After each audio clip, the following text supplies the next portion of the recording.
Bugün Ağdamda olduq. Yoldaşım tarımar olmuş evlərini ziyarət etdi. Biz isə onu burada gözləyirdik. Uşaqlar həyəcanla atalarını gözləyirdilər. Bir xeyli keçəndən sonra yoldaşım əlində bu yasəmən çiçəyi ilə geri qayıtdı. Onun üzündə həm kədər, həm sevinç ifadəsi vardı. Çünki evlərindən yeganə qalan xatirə, nişanə məhz bu yasəmən çiçəkləri idi. Ona görə də bu çiçəklər mənim üçün çox əzizdirlər. İlk dəfə Ağdama gedərkən də bu yasəmən çiçəyinə görə evlərinin yerini tapmışdı. Yoxsa heç bir qallıq, heç bir iz qalmadı.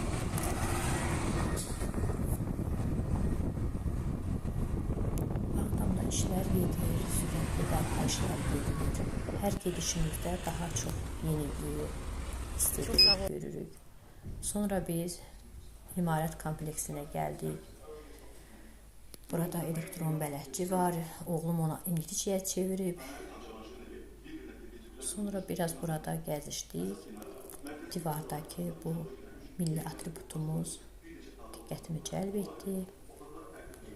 Belə dediyim kimi bura 2 otaqdan ibarət bir yerdir. Deyilənə görə xanın sarayıdır bura. Mən bu biri otağa keçənə qədər oğlum burada dəcəlliyini yerinə yetirir. Yenə ingilis dilinə çevirir bələdçini. Sonra bu otağa girdik və burada musiqi mənim diqqətimi cəlb etdi.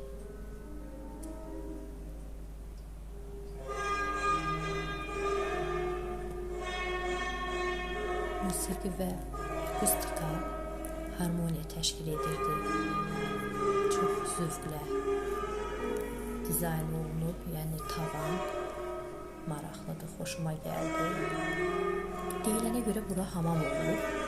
Tam əminliklə, dəqiqliklə deyə bilmərəm nə olduğunu. Hamama oxşayır da, oxşamır da. Biraz tavanı seyr etdik.